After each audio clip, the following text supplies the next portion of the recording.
السلام علیکم ورحمۃ اللہ وبرکاتہ۔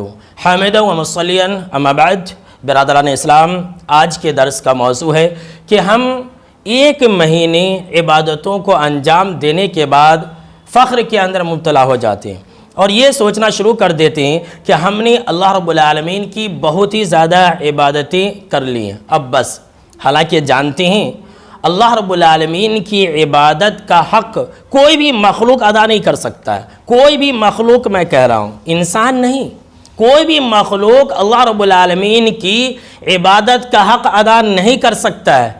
پھر ہم اور آپ ایک مہینہ رمضان کے مہینے میں عبادت کر لیتے ہیں، ایک مہینہ نماز پڑھ لیتے ہیں اور ایک مہینہ روزے رکھ لیتے ہیں، ایک مہینے قیام اللیل کر لیتے ہیں، ایک مہینے تراویح کی نماز پڑھ لیتے ہیں، تو ہم اور آپ یہ سوچنا شروع کر دیتے ہیں کہ ہم نے بہت عبادتیں کر لیں۔ یاد رکھ لیں، ہم زندگی بھر بھی اللہ رب العالمین کی عبادتوں کو انجام دیتے رہیں، پھر بھی وہ ہمارے لیے کم ہے اور پھر بھی ہم اللہ رب العالمین کا حق ادا نہیں کر سکتے ہیں۔ آئیے میں آپ کو اس سلسلے میں دو حدیث سناتا ہوں۔ پہلی حدیث، آپ صلی اللہ تعالیٰ علیہ وسلم نے فرمایا کہ اگر کوئی انسان پیدا ہونے سے لے کر کے مرتے دم تک سجدے کی حالت میں پڑا رہے، پھر بھی وہ انسان قیامت کے دن حشر کے میدان میں اپنی نیکیوں کو حقیر سمجھے گا اور یہ سمجھے گا کہ میں نے تو کچھ کیا ہی نہیں ہے۔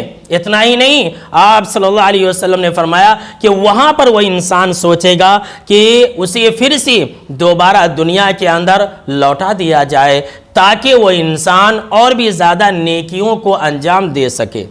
سنا آپ نے برادران اسلام کہ ایک انسان زندگی بھر پیدا ہونے سے لے کر کے مرتے دم تک سجدے کی حالت میں رہے، پھر بھی وہ انسان اپنی عبادتوں کو حقیر سمجھے گا۔ اور ایک ہم اور آپ ہے کہ ایک مہینے کی عبادتوں کو انجام دینے کے بعد پتہ نہیں کیا کیا سوچنے لگتے ہیں۔ یہ سوچنے لگتے ہیں کہ اب میں تو جنت کے اندر چلا گیا، اور بہت سارے لوگ تو یہاں تک کہتے ہیں کہ بھائی ہم نے بہت نماز پڑھ لی، اب کوئی ضرورت نہیں ہے، اب دیکھیں گے اگلے سال زندہ رہے تو۔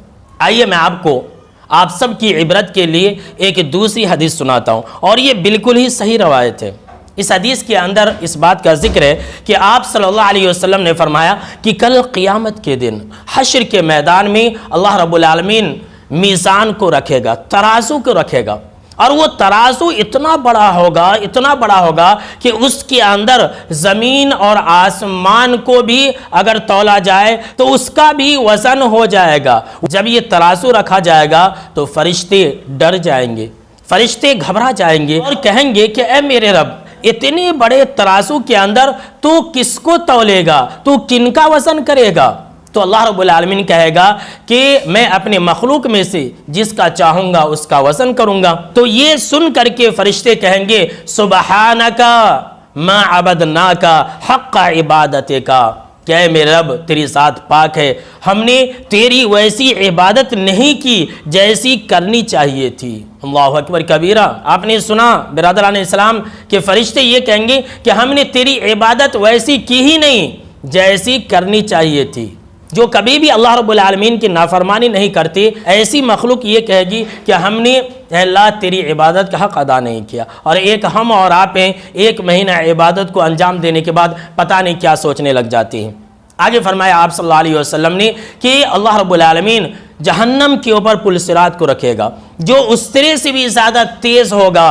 یہ حالت دیکھ کر کے فرشتے اللہ رب العالمین سے سوال کریں گے کہ اے میرے رب، تو اس پل کے اوپر کن لوگوں کو پار کرائے گا؟ تو اللہ رب العالمین کہے گا کہ میں اپنے مخلوق میں سے جس کو چاہوں گا پار کراؤں گا۔ تب فرشتے یہی جملہ کہیں گے سبحانک ما عبدناک حق عبادتک، کہ اے میرے رب تیری ذات پاک ہے، ہم نے ویسی تیری عبادت نہیں کی جیسی کرنی چاہیے تھی۔ تو کیا پتہ چلا میرے دوستو؟ پتہ یہ چلا کہ ہم زندگی بھر بھی اللہ رب العالمین کی عبادت کر لیں تو بھی اللہ رب العالمین کا حق ادا نہیں کر سکتے۔